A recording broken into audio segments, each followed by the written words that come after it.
Hyderabad Meerpet police station పరిధిలో భారీ పేలుడు సంభవించింది. బడంగ్పేట్లో గుర్తు తెలియని ఒక పదార్థం పేలిపోవడంతో ఒక వ్యక్తి ప్రాణాలు కోల్పోయినట్లుగా తెలుస్తోంది. మృతుడు బెంగాల్కు చెందిన అనూప్గా గుర్తించారు. పేలుడు ధాటికి అతని శరీర భాగాలు కొన్ని మీటర్ల దూరం వరకు ఎగిరిపడ్డాయి. అంటే పేలుడు ఏ స్థాయిలో ఉందో, ఎంత తీవ్రంగా ఉందో ఒకసారి మనం అర్థం చేసుకోవచ్చు. మృతుడి శరీర భాగాలు కొన్ని మీటర్ల వరకు చల్లా చెదురుగా పడిపోయాయంటూ తెలుస్తోంది.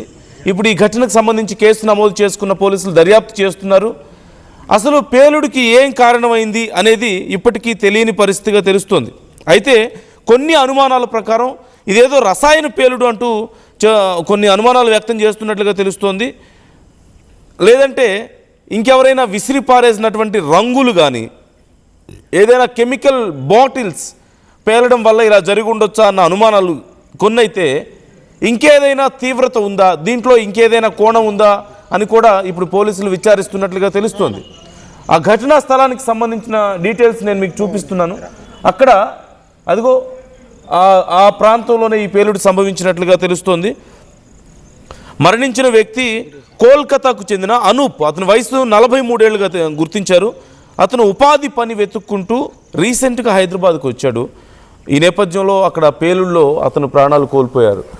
ఈ ఘటనకు సంబంధించి ఇంకా డీటెయిల్స్ తెలుసుకుందాం. అసలు ఏ కోణాల్లో ఇప్పుడు విచారణ చేస్తున్నారు, ఎలా జరిగింది అనే డీటెయిల్స్ మనం తెలుసుకుందాం. నిర్మల జాయిన్ అవుతున్నారు, మా ప్రతినిధి. నిర్మల, భారీ పేలుడు సంభవించింది. కొన్ని మీటర్ల దూరం వరకు అతని శరీర భాగాలు ఎగిరిపడ్డాయంటే చాలా తీవ్రత కనిపిస్తోంది. అండ్ చుట్టుపక్కల ఉన్న వాళ్ళు కూడా చాలా భయభ్రాంతులకు గురయ్యారు. కొన్ని వందల మీటర్ల వరకు ఈ శబ్దం వినిపించింది అంటున్నారు. సో డీటెయిల్స్ ఏంటి, పోలీసులు ఏమంటున్నారు, ఏ సమయంలో జరిగింది, ఎలా జరిగింది? ఎస్ నందు, ఈ ఘటన మాత్రము మీర్పేట్ పోలీస్ స్టేషన్ పరిధిలో బడంగ్పేట్ లో కూడా జరిగింది. అదే విధంగా ఇది డెకరేషన్ గోడౌన్ లో కూడా ఈ ప్రమాదం చోటు చేసుకున్నట్టుగా తెలుస్తూ ఉంది. డెకరేషన్ గోడౌన్ లో ఒక్కసారిగా కెమికల్ డ్రమ్ము, అంటే ఇది ప్రధాన సమాచారం మాత్రమే, ప్రాథమిక సమాచారం మాత్రమే. ఈ ప్రాథమిక సమాచార ప్రకారం కూడా ఇది కెమికల్ డ్రమ్ము ఒక్కసారిగా పేలుడుకు గురవడంతో కూడా అక్కడే పనిచేస్తున్నటువంటి కార్మికుడు అనూప్, తను కలకత్తాకు చెందిన వ్యక్తి, 45 సంవత్సరాలు అనూప్ ఒక్కసారిగా ఎగిరి పడడం కూడా జరిగింది. ఎందుకంటే అది భారీ ఎత్తున కూడా పేలడం జరిగింది. ఆ కెమికల్ అనేది కేవలము డెకరేషన్ గోడౌన్ అయినా, డెకరేషన్ కు ఉపయోగించేదేనా, లేకపోతే ఇతరత్ర కెమికల్ ఏమన్నా అయ్యుంటుందా అనే కోణంలో కూడా పోలీసులు అయితే దర్యాప్తు కొనసాగిస్తూ ఉన్నారు. అదే విధంగా ఈ ఘటన కూడా సాయంత్రము 5:30 గంటల ప్రాంతంలో జరిగినట్టుగా కూడా పోలీసులు గుర్తించడం జరిగింది. అదే కాకుండా ఈ పేలుడు తీవ్రతకు పాపం కార్మికుడి శరీర భాగాలన్నీ కూడా ఎక్కడికక్కడ చెల్లాచెదురైపోయి పడిపోవడం జరిగింది. ఆ కార్మికుడు ప్రాణాలు కోల్పోవడం కూడా జరిగింది. కేవలం ఆ సమయంలో ఈ రోజు ఆదివారం అవడంతో కూడా అక్కడ ఆ ఘటన స్థలంలో కేవలం కార్మికుడు ఒక్కడే ఉన్నాడు కాబట్టి ఇంకా మిగతా వాళ్లకు ఎవరు కూడా లేకపోవడంతో ఈ ఒక్కడు అక్కడ ఎగిరి పడిపోవడం జరిగింది. ఈ కోణంలో వెంటనే సమాచారం అందుకున్న మీర్పేట్ పోలీసులు మాత్రము అసలు పేలుడు కారణాలపై, పదార్థంపై కూడా దర్యాప్తు అయితే కొనసాగిస్తూ ఉన్నారు. ఎందుకంటే ఇది కెమికల్ పదార్థమేనా, లేకపోతే ఏంటి, ఆ కెమికల్ ఒకవేళ ఆ కెమికల్ డ్రమ్ అయినుంటే ఆ కెమికల్ కేవలము ఇక్కడ డెకరేషన్ కి వాడుతున్నటువంటి డెకరేషన్ గోడౌన్ లో డెకరేషన్ మెటీరియల్ కి వాడుతున్నటువంటి కెమికల్ ఏనా, లేకపోతే ఏంటి అనే కోణంలో కూడా మొత్తం దర్యాప్తు అయితే కొనసాగిస్తూ ఉన్నారు. కానీ చుట్టుపక్కల నివసిస్తున్నటువంటి ప్రజలందరూ కూడా ఈ పేలుడుకు ఒక్కసారిగా ఉలిక్కి పడిపోవడం కూడా జరిగింది. ఎందుకంటే అదొక మందు పాత్ర పేలినంత సౌండ్ రావడంతో కూడా అందరూ భయభ్రాంతులకు గురయ్యారని కూడా చెప్పుకోవచ్చు. ఓ పక్క చూసుకున్నట్లయితే ఇంకా పూర్తి డీటెయిల్స్ కూడా తెలియాల్సి ఉంది. ఈ పేలుడుకు కారణమైనటువంటి కారణాలు కూడా తెలియాల్సి ఉంది. అదే విధంగా ఈ పదార్థం కూడా ఎటువంటి పదార్థం అనేది కూడా తెలియాల్సి ఉంది. ఈ కోణంలో పోలీసులు అయితే దర్యాప్తు కొనసాగిస్తూ ఉన్నారు. నందు, ఓకే, ఇప్పుడు మృతుడికి సంబంధించిన డీటెయిల్స్ ఏమైనా మనకి తెలుస్తున్నాయా నిర్మల? ఎందుకంటే గతంలో కూడా కొంతమంది వలస కార్మికులు, ఇప్పుడు ఇతను రీసెంట్గానే హైదరాబాద్కి ఇక్కడ పనులు చేసుకోవడానికి వచ్చినట్లుగా తెలుస్తుంది. గతంలో కూడా ఇలాంటి ఘటనలు జరిగిన సందర్భాలు ఉన్నాయి. వాళ్ళ పరిస్థితి ఏంటి ఇప్పుడు? మనకేమైనా డీటెయిల్స్ తెలుస్తున్నాయా నిర్మల? ఎస్ నందు, ఇటీవలే కొంతకాలం క్రితమే అనూప్ అయితే ఇక్కడికి వృత్తిరీత్యా రావడం జరిగింది అని తెలుస్తూ ఉంది. తన కలకత్తాకు చెందిన వ్యక్తిగా కూడా పోలీసులు అయితే చెప్పడం జరిగింది. అలాగే తను పనుల కోసమే వచ్చినట్లుగా కూడా సమాచారం కూడా ఉంది. తను పనుల కోసం వచ్చి కూడా ఇక్కడ ఆ డెకరేషన్ గోదాం లో ఫస్ట్ తను వృత్తిరీత్యా కూడా తనకు పని కావాలి అంటూ ఇక్కడే కొంచెము పనులు చేసుకుంటూ ఉన్నట్టుగా కూడా తెలుస్తూ ఉంది. కానీ తను ఫ్యామిలీతో వచ్చాడా లేకపోతే ఒక్కడే వచ్చి ఇక్కడ పని చేసుకుంటున్నాడా అనే నేపథ్యంలో కూడా పోలీసులు దర్యాప్తు కొనసాగిస్తూ ఉన్నారు. ఎందుకంటే ప్రస్తుతం అక్కడ ఒక్కడే ఉన్నాడు కాబట్టి మొత్తం వివరాలు కూడా సేకరించే పనిలోనే ఉన్నారు. ఈ మృతుడు మాత్రము ఖచ్చితంగా కలకత్తా నుంచి వచ్చినట్టుగా పోలీసులు గుర్తించారు. తన ఆధార్ కార్డు డీటెయిల్స్ ప్రకారంగా కూడా కలకత్తాకు చెందిన వ్యక్తిగా కూడా గుర్తింపు అయితే చేయడం కూడా జరిగింది. నందు రైట్ నిర్మల, నేను మరిన్ని డీటెయిల్స్ కోసం మీతో మళ్ళీ కాంటాక్ట్లోకి వస్తాను. Thanks for the updates. So రీసెంట్గా ఆ కార్మికుడు ఇక్కడికి వచ్చినట్లుగా తెలుస్తోంది. 43 ఏళ్ల వయసు ఉన్నటువంటి వ్యక్తి. అయితే ఒక్కసారిగా ఏదో భయంకరమైన పేలుడు సంభవించింది. చుట్టుపక్కల ఉన్న స్థానికులు కూడా ఇళ్లలో కూడా ఉన్న సామాను ఒక్కసారిగా అదిరిపడినట్లుగా తెలుస్తోంది. చాలామంది భయంతో ఇళ్లలోంచి పరుగులు తీశారు. ఏదో భారీ పేలుడు సంభవించింది అంటూ స్థానికులందరూ చాలా భయంగా చెప్తున్నట్లుగా తెలుస్తోంది. అండ్ పేలుడు తీవ్రత ఏ స్థాయిలో ఉంది అనేది మనం చెప్పుకున్నాం. అతని శరీర భాగాలు కొన్ని మీటర్ల దూరం వరకు ఎగిరిపడ్డాయంటే సాధారణంగా ఏవైనా మన ఇళ్లలో ఉపయోగించేటువంటి పెయింట్ డబ్బాలు లాంటివి ఒకవేళ పేలినా అంత భయంకరమైన పేలుడు సంభవించే అవకాశం లేదు. ఖచ్చితంగా ఏదో ఒక పేలుడు పదార్థం, అంటే సహజంగా ఎక్స్ప్లోజన్కు ఉపయోగించేటువంటి పదార్థాలు కానీ లేదంటే ఇంకేమైనా కొన్ని కెమికల్స్ కానీ సమ్ పర్టికులర్ కెమికల్స్ కానీ ఇక్కడ పేలుండొచ్చు అని చెప్తున్నారు. కేవలం పెయింట్ డబ్బాలో లేదంటే ఇంట్లో ఉపయోగించేటువంటి కొన్ని ఇతర పదార్థాలు అయితే ఇంత దారుణమైనటువంటి పేలుడు నమోదయ్యే అవకాశం లేదు అంటూ అనుమానాలు వ్యక్తం చేస్తున్నారు. మరోవైపు ఇప్పుడు అతని శరీర భాగాలన్నీ కలెక్ట్ చేసుకొని అధికారులు అతని శరీరంలో ఉన్నటువంటి చిన్న ఆ కెమికల్ పదార్థాలను పరిశీలిస్తున్నారు, అవశేషాలను పరిశీలిస్తున్నారు. ఏమై ఉంటుంది ఇది అనేది ఇప్పుడు పరిశీలిస్తున్నారు. అయితే గతంలో కూడా కొన్ని సందర్భాల్లో ఇలాంటి పేలుడు సంభవించినటువంటి ఘటనలు మనం చూసాం. ఫర్ ఎగ్జాంపుల్ కూకట్పల్లిలో జరిగింది, ఇదే జనవరిలో జరిగింది. 2026 జనవరిలోని ఇలాంటి ఘటన రాజీవ్ గాంధీ నగర్ పరిధిలో ఒక ట్రాన్సిట్ హబ్లో ఈ రసాయనాలు కమర్షియల్ ఎల్పిజి సిలిండర్లను చిన్న క్యానుల్లోకి అక్రమంగా మారుస్తున్న సమయంలో ఈ పేలుడు సంభవించింది. అలాంటి పేలుడు ఇంకేదైనా అంటే ఏదైనా సంఘ విద్రోహ శక్తుల పని ఇది అంటే గతంలో కొన్ని చూసాం. జిలిటిన్ స్టిక్స్ దాచిపెట్టుకున్న వాళ్ళు మనం చూసాం. జిలిటిన్ స్టిక్స్ని దాచిపెట్టుకోవడంతో అవి పేలిపోవడంతో చాలా తీవ్రమైనటువంటి పేలుడు సంభవించింది గతంలో. అలాగే గతంలో కాప్రాలో ఇదే మేలో జరిగింది, 2026లో జరిగినటువంటి ఘటనలే ఇవన్నీ కూడా. కూకట్పల్లి రాజీవ్ నగర్ పరిధిలో కానీ ఇప్పుడు మేలో ఇదే 2026లో కాప్రాలో ఒక హోటల్లో గ్యాస్ ప్రెషర్ వల్ల ఒక్కసారిగా పేలుడు సంభవించింది అని చెప్పారు. అండ్ అలాగే నార్సింగ్ బాల్కనీ బ్లాస్ట్ కూడా మనం విన్నాం, 2 రోజుల క్రితమే జరిగింది. నార్సింగ్ పరిధిలో అల్కాపూర్ టౌన్షిప్లో ఒక ఇంటి 3వ అంతస్తు బాల్కనీలో ఈ భారీ పేలుడు సంభవించి దాని తీవ్రతకి కాంక్రీట్ గోడలు కూడా బద్దలైపోయినటువంటి పరిస్థితి మనం చూసాం. ఒక మహిళ కూడా చాలా తీవ్రంగా గాయపడ్డటువంటి సందర్భం మనం చూసాం. ఇక వీటితో పాటు జీడిమెట్ల కెమికల్ యూనిట్ అగ్ని ప్రమాదం మనం చూసాం. మొన్న ఏప్రిల్లో జరిగినటువంటి ఘటనే ఇదే సంవత్సరంలో. అలాగే కొంచెం బయట చూస్తే నల్గొండ ఫార్మా యూనిట్లో బ్లాస్ట్ మనం చూసాం. అలాగే పాసమైలారం ఫ్యాక్టరీలో జరిగినటువంటి ప్రమాదం గత సంవత్సరంలో జూన్లో జరిగినటువంటి ప్రమాదం మనం చూసాం 2025లో. ఇలా ఇన్ లాస్ట్ 1 ఇయర్ ఎస్పెషలీ హైదరాబాద్లోనే సుమారుగా 10కి పైగా పేలుళ్ళు, హైదరాబాద్ పరిసర ప్రాంతాల్లో 10కి పైగా పేలుళ్ళు సంభవించాయి. వాటిలో కొన్ని సిలిండర్స్ లాంటివి ఉన్నప్పటికీ కూడా మరికొన్ని మాత్రం ఈ రసాయనాలు అంటూ చెప్తున్నారు. అది ఒక్కసారి మీరు చూడండి. ఒక్కసారి ఆ పేలుడికి సంబంధించిన దృశ్యాలను ఆర్టీవీ మీకు ఎక్స్క్లూజివ్గా చూపిస్తోంది. ఆ విజువల్స్ నేను మరింత క్లియర్గా చూపిస్తాను. Take a look.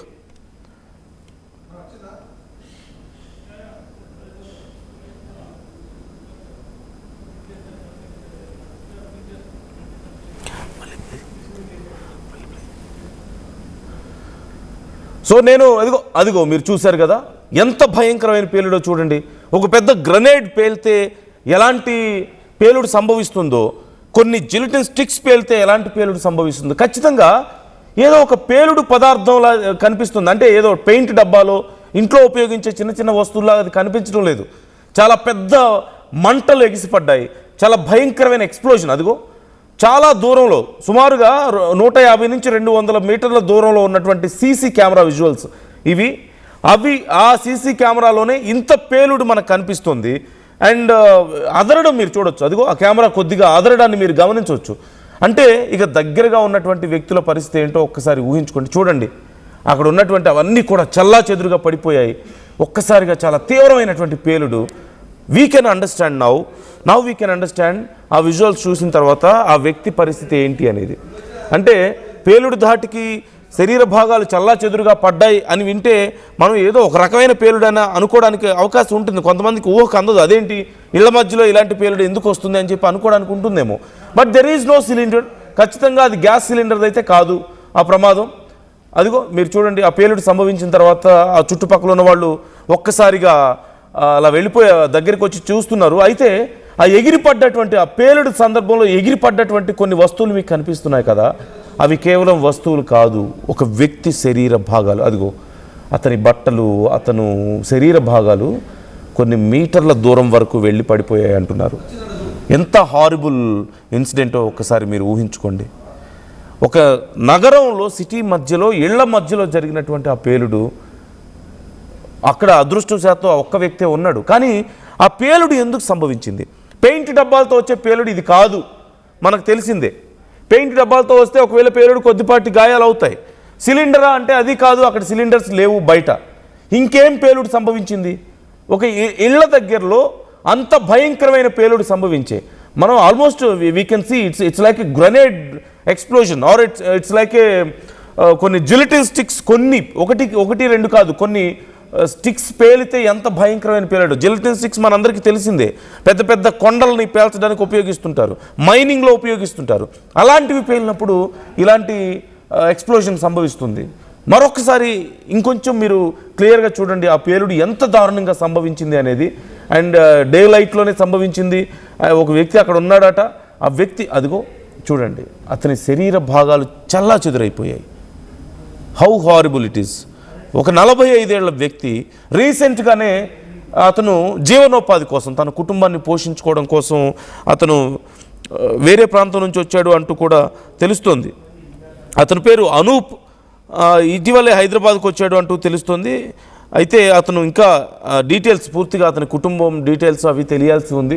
అయితే అక్కడ ఉన్న వాళ్ళని విచారిస్తే అతని ఆధార్ కార్డు ఆధారంగా కొంత సమాచారం అందినట్లుగా మనకు తెలుస్తోంది. ఇప్పుడు దీనికి సంబంధించి అధికారులు మరింత డీప్గా ఇన్వెస్టిగేషన్ చేస్తున్నట్లుగా తెలుస్తోంది.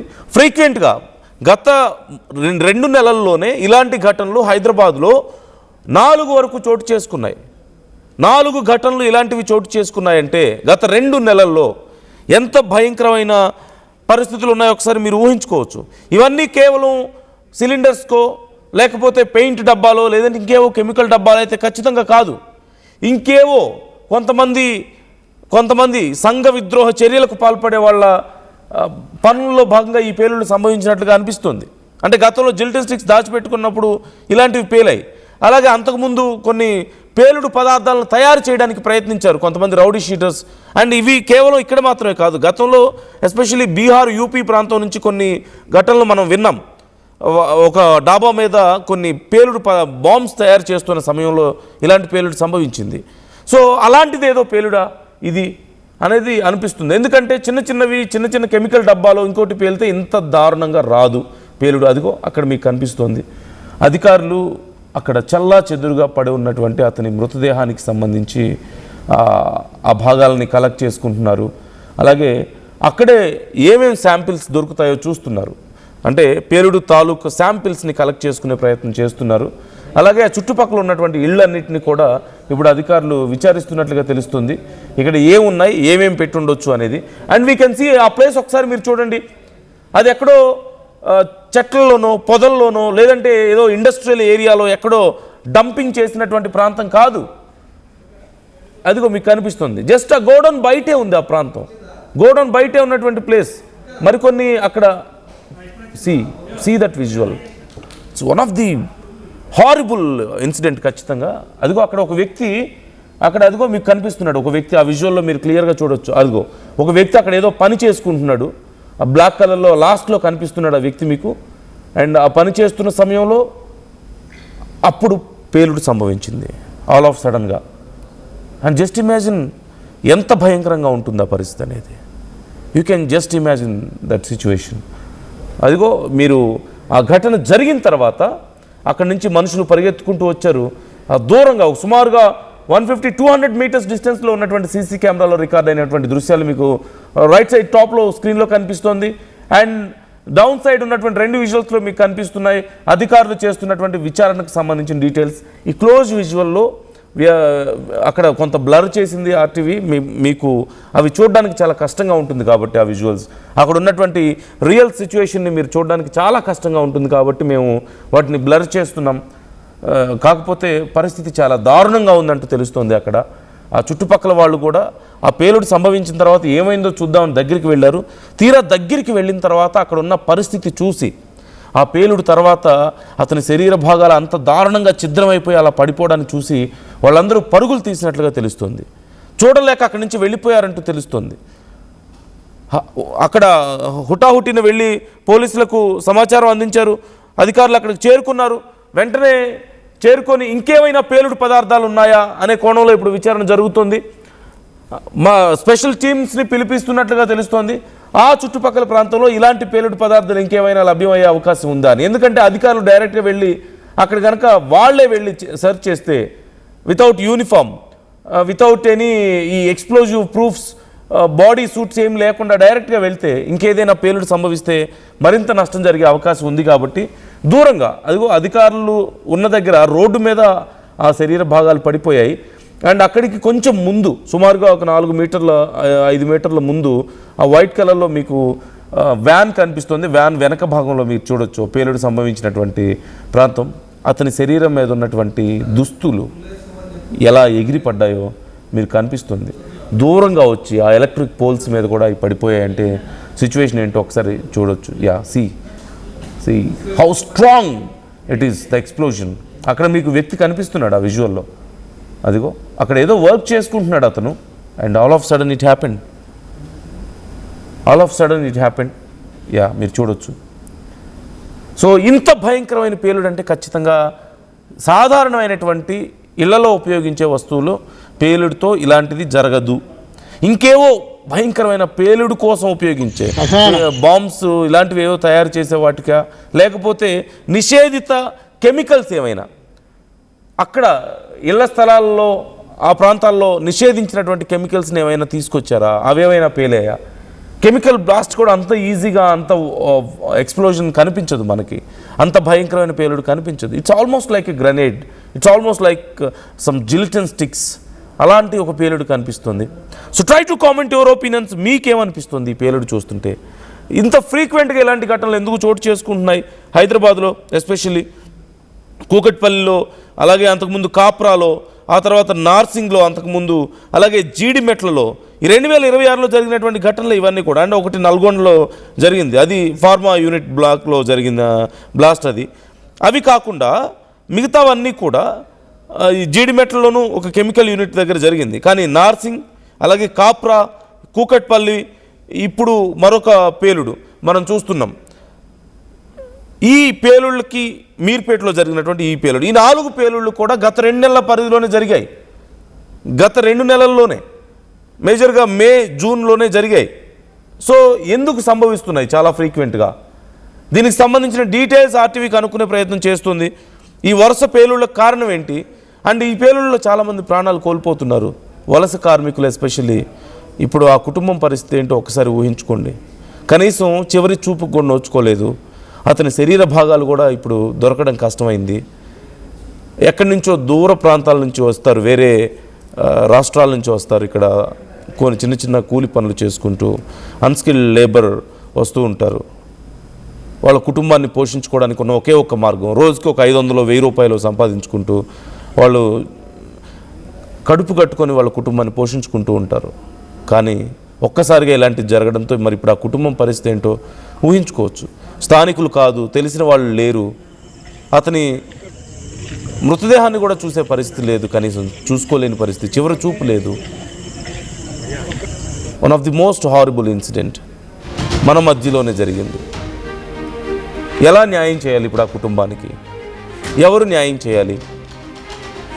ఎవరిని బాధ్యులను చేయగలగాలి? దీనికి ఖచ్చితంగా పోలీసులు దీనికి సంబంధించి పూర్తి స్థాయిలో విచారణ చేస్తున్నారు. అండ్ వీలైనంత త్వరగా దీనికి సంబంధించి మరిన్ని డీటెయిల్స్ కూడా ఆర్టీవీ కనుక్కునే ప్రయత్నం చేస్తుంది. అసలు అక్కడ ఏముంది, ఈ వరుస పేలుళ్ళ కారణం ఏంటి అనే డీటెయిల్స్ కనుక్కునే ప్రయత్నం ఆర్టీవీ కూడా చేస్తుంది. సో మీ ఒపీనియన్స్ ఏంటి ఈ అంశానికి సంబంధించి? ఆ పేలుడు చూస్తుంటే మీకు ఏమనిపిస్తుంది? ఏ పదార్థాలు పేలితే అంత తీవ్రమైనటువంటి ఎక్స్ప్లోషన్ జరిగే అవకాశం ఉందని మీకు అనిపిస్తుంది? అండ్ వరుస ఘటనల కారణం ఏంటని మీకు అనిపిస్తుంది? మీ ఒపీనియన్స్ అండ్ మీ ఐడియాస్కి సంబంధించిన వివరాలను కూడా మాతో షేర్ చేసుకోవచ్చు. కామెంట్ బాక్స్లో మాతో షేర్ చేసుకోండి, కామెంట్ చేయండి.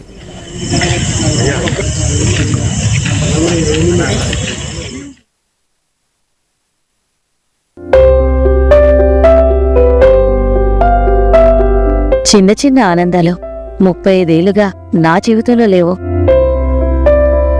35 ఏళ్లుగా నేను డైపర్లలో బ్రతికాను. 6 సెంటీమీటర్ల ఫిస్టులా నా మూత్రాశయంలో లీక్ కారణమైంది.